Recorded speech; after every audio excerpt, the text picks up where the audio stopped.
Shalom bien-aimés dans le Seigneur, ici c'est bien moi votre frère Miki Kanyenda. En tout cas je viens vous inviter dans un grand service dénommé Viens et Vois. Ici dans notre assemblée ACK Bandal. Au retour d'Angé Zawati, tout ça sur avenue Mavungu numéro 2, derrière maison communale Yabandalumba. So commune à Kimbondo, tout n'a quand même permis de joyer déjà avenue Koti et comité à ACK. Service à Viens et Vois, des thèmes monnaie et tout ça bien aimé. En tout cas ça c'est une occasion que l'Éternel donne à tout le monde. Au Lukinzambe en janvier, au Tirala bien noté. Au Lukien en mars, au bien noté. Ça c'est une occasion pour toi. Il y a Oya Tobe de la Combo na Yesu, na Sukamvula Awa.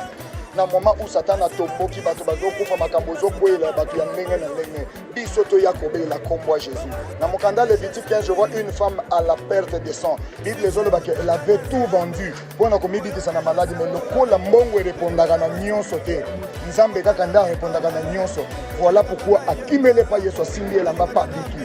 Au service c'est une occasion pour toi. Oya ko simba pe kombo na Yesu. Na suka mvula wa nzamba peso yango. Ezala pona santé, ezala pona misala équipé aux la communauté ACK to libanda communauté.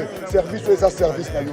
Et bandaki depuis le 1er il y a décembre il y a année haut. Tozo si sango le 21 et le 22 bisognon ce dimanche à partir de 8h juste. Tokozala awana ACK Bandal na ba assemblée na bisognon se composé communauté ACK tokozala a pona potombola kombo na Nzambe pona kolukelo na Nzambe.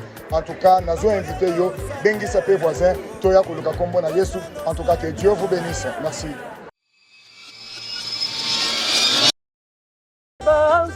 Lola, atangi mon santuo, mon santu, balamisa tuo, bazali kokumisa yo mokonzo.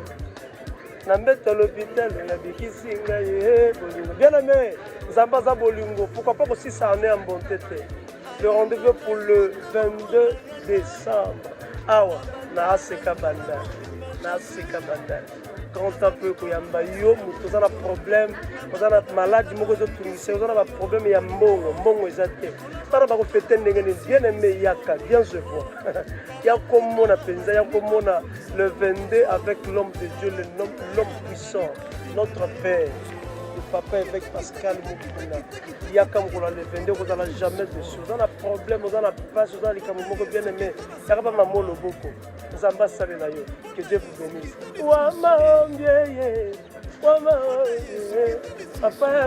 Que Dieu vous bénisse.